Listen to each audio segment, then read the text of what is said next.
अशोक भाई यादव। मैं उससे पहले शुक्रिया अदा करना चाहूँगा हमारे भाई अशोक यादव साहब का।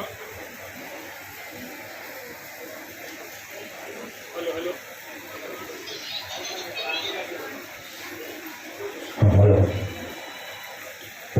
हमारे भाई अशोक यादव साहब का बहुत बहुत शुक्रगुजार हूँ। आप यहाँ पर आए, इससे पहले भी प्रोग्राम में आ चुके। आप अंधेरी के एक कर्मयोगी, जो कई साल कॉर्पोरेशन में भी हम साथ साथ थे, विधायक भी रहे, आवाम के लिए काम किया, आज यहाँ पर आए हैं। आप बहुत बहुत शुक्रगुजार है। आप यहाँ पर अपनी बात रखेंगे बच्चों के लिए, खास करके हौसला बुलंद करने के लिए। शुक्रिया दोस्तों। आज का प्रोग्राम हर साल हमारे साथी मोहसिन हैदर साहब करते हैं, मैं उनका शुक्रिया अदा करता हूँ। साथ साथ में पूरी टीम उनके साथ में जो लगी है, भाभी है, बेटा है, और सभी सीनियर कांग्रेस नेतागण भी है, और एजुकेशन के मास्टर लोग भी है। तो हकीकत यह है कि आज की पढ़ाई कॉमन आदमी के लिए नहीं है। बच्चे को अगर तुम कोई अच्छे स्कूल में डालने जाओ तो महीने का 1,00,000 1.5 लाख रुपया फीस लगाते हैं। उसके बावजूद आपको ट्यूशन में भी बच्चे को डालना पड़ता है। तो ये पूरी जवाबदारी जो है, ये पूरी जवाबदारी ये शासन की होनी चाहिए। और हम कोशिश करेंगे, ठीक है हम नहीं चुन के आए, लेकिन जब आएंगे, नहीं आएंगे, हमारी सत्ता आएगी तो भी हम कोशिश करेंगे कि एजुकेशन बच्चे लोगों के लिए फ्री होना चाहिए।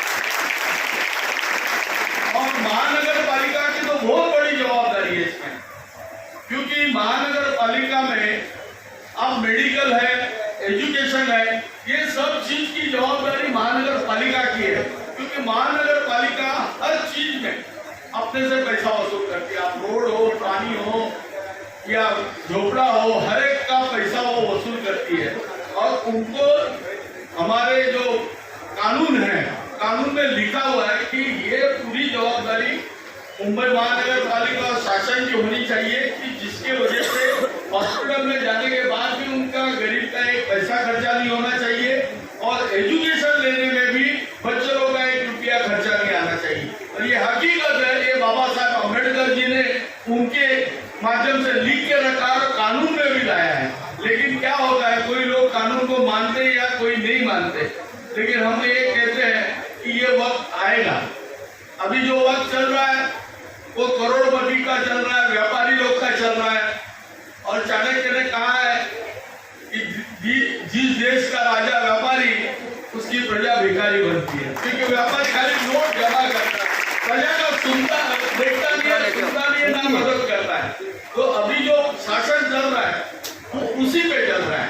कोई पार्टी पॉलिटिक्स की बात नहीं कर रहा, जो हकीकत है वो बता रहा हूँ। शेयर बाजार बढ़ रहा है, गोल्ड का भाव बढ़ रहा है, चांदी का भाव बढ़ रहा है, लेकिन बाकी लोगों को जीना कैसा हो तो बताओ। अगर कोई बेटी की शादी करनी है और उसको अगर माँ बाप ने कोई थोड़ा भी दागीना देना चाहा तो 1,00,000 रुपया के ऊपर तो तोला बन गया है। तो उन्होंने क्या देना है? मतलब जो चीज की जरूरत नहीं वो चीज तुम कहां से कहां लेके जा रहे हो। डॉलर का भाव जब हमारे टाइम पे 57-60 तक रहा तो बोले देश डूब जाएगा। अभी तो नाम ही नहीं निकल रहा है कोई डॉलर का, क्योंकि डॉलर आप नहीं सकेंगे। लेकिन हमको इस देश को अगर कोई अच्छी चीज खरीदनी है बाहर से तो हमको डॉलर गिन के देना पड़ता। हमारे नोट को बाहर वैल्यू नहीं है, तो वो जितना बढ़ेगा उतना हम कमजोर रहेंगे। तो हमारा ये कहना है कि शासन कोई भी पार्टी का हो, किसी का भी हो, लेकिन शासन का, सरकार की जरूरत है कि छोटे से छोटा और करोड़पति भी रहेगा, सबके ऊपर ध्यान रखना है। क्योंकि ये अपने कानून में लिखा हुआ है। आपको पता होगा कि गरीब से गरीब आदमी भी एक वोट देगा, उसकी वैल्यू उतनी है, करोड़पति का भी एक वोट आएगा, उसकी वैल्यू उतनी है। कि बाबा साहब ने बहुत सोच समझ के अपने कानून बनाए, लेकिन उस कानून का इम्प्लीमेंट नहीं हो रहा है। आज कोई भी डिपार्टमेंट हो, बीएमसी हो, पुलिस हो, कलेक्टर का डिपार्टमेंट हो, अगर सही ढंग से चले तो उनको करप्शन करने की जरूरत नहीं है। लेकिन गरीब आदमी को उसकी हकीकत से लोग उनको बोलते वहां बैठ जाओ तो बैठना पड़ता है। ऐसा कोई कानून नहीं है, वो सरकारी नौकर है हमारे।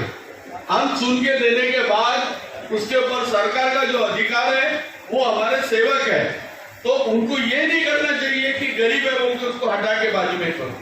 तो मैं बच्चों को बताना चाहता हूँ कि पढ़ाई मस्त है, आपको पढ़ना ही चाहिए, क्योंकि जब आप पढ़ोगे तब उनको कानून सिखाओगे। और कानून उनको ऐसा नहीं है थोड़े दिन चलेगा, लेकिन जिस दिन अच्छा कोई मिल जाएगा उस दिन उनको कानून की वैल्यू मालूम पड़ेगी और उनकी औकात भी मालूम पड़ेगी। धन्यवाद। जय हिंद, जय भारत।